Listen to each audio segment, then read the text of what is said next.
I'm going to be revealing something important in this video that I want every Nigerian youth to pay attention to.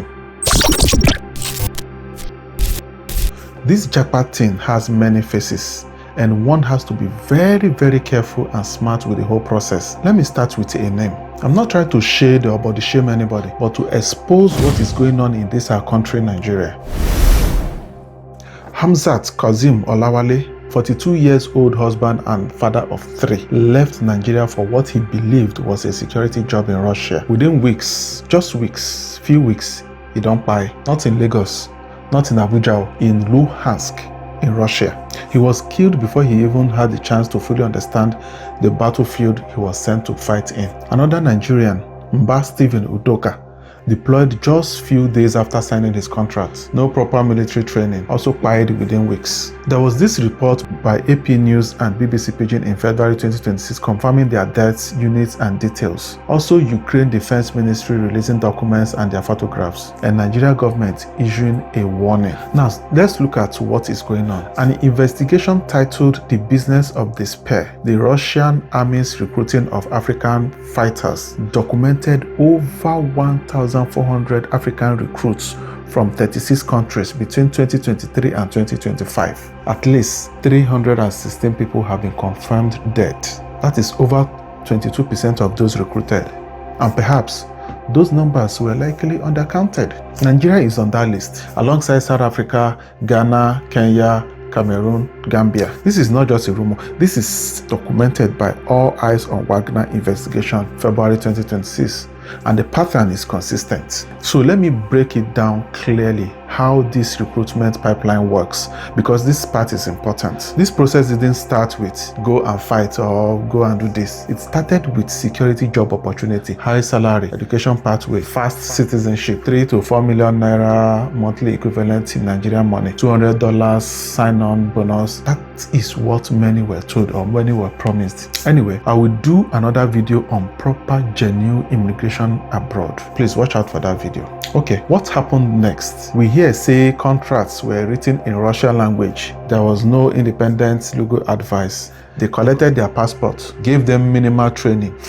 Within days, they have gone to the war to go and fight war for Ukraine and Russia. One Nigerian was even reportedly deployed 5 days after signing his contract. Just 5 days.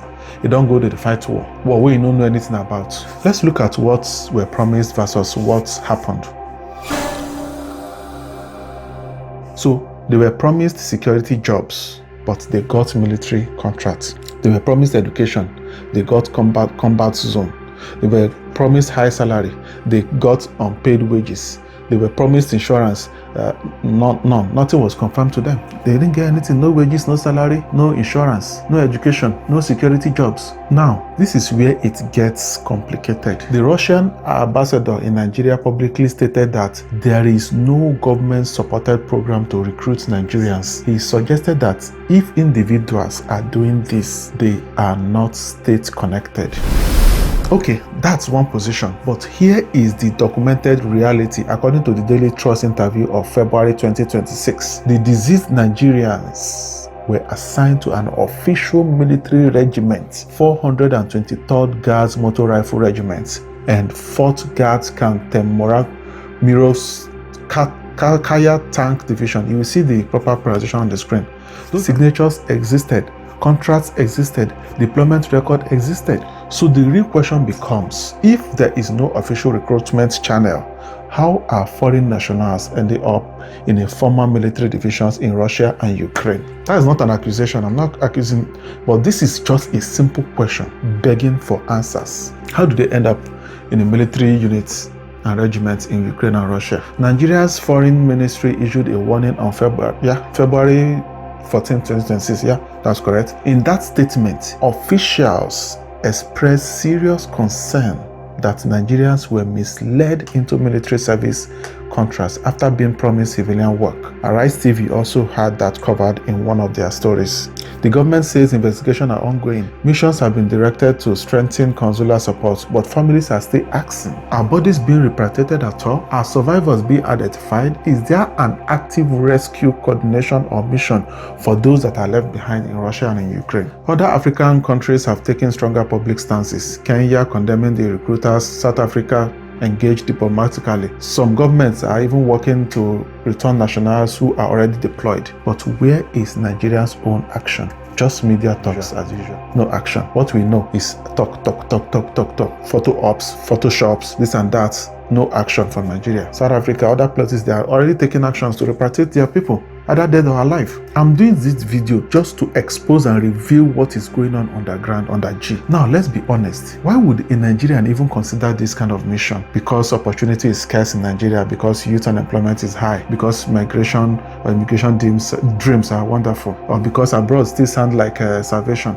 But sometimes, leaving Nigerian shores to go to some Western countries is like someone leaving purgatory to hellfire. The investigation shows that the recruits were between the ages of 18 and 57, while their average age is mostly 31, and mostly economically disadvantaged backgrounds people. Some were even reportedly students. That part is very painful. It's pain me. People who are supposed to be in school learning, finding their paths, they were being recruited as security guards and be taken to Russia and Ukraine to go and fight their wars. This story is not just about geopolitics alone, it is about economic vulnerability. When people are desperate, deception becomes easier, and that is the real danger. If you or someone you know is considering working abroad, let me tell you the red flags every Nigerian should know about. Number one, if you cannot read the contract language, that is red flag. That is a red flag. Number two, your passport is taken from you. That is a red flag. Number three, they issue you a tourist visa for a security job. That is a red flag. Number four, no verified embassy level job approval. That is a red flag. Number five, you are being pressured to sign the contract immediately. That is also a red flag. And the list goes on and on and on and on. No legitimate employer will force you to sign what you cannot read or understand. Verify all these things through official embassy websites or Nigerian Ministry of Foreign Affairs, or you use a reputable immigration lawyer to process your case, not from Telegram channel posts or random agents you meet somewhere. Back to Hamzat's story. 3 children. He left home believing he will secure their future for them. He died within few weeks. Whether you look at this story as a recruitment misconduct, policy failure, or an economic desperation, one thing is clear. Young Africans are paying a price. Before anyone you know boards a plane for a security opportunity or job abroad, pause first. Ask questions. Verify everything, because sometimes the promise of a better life is just a door into something far more dangerous. So don't let this video stop with you. Share it with someone job hunting overseas or planning to Japa. Look at what they are going to do or what they are promised they were going to be doing abroad. Look at it very well. Let's stop this at the awareness level before it becomes another headline in our media. I will see you in my next genuine, proper Japa video, where I will give you the breakdown, the processes, the steps, and what you need to know before you even travel to any country or any Japa abroad or anything. Signing out.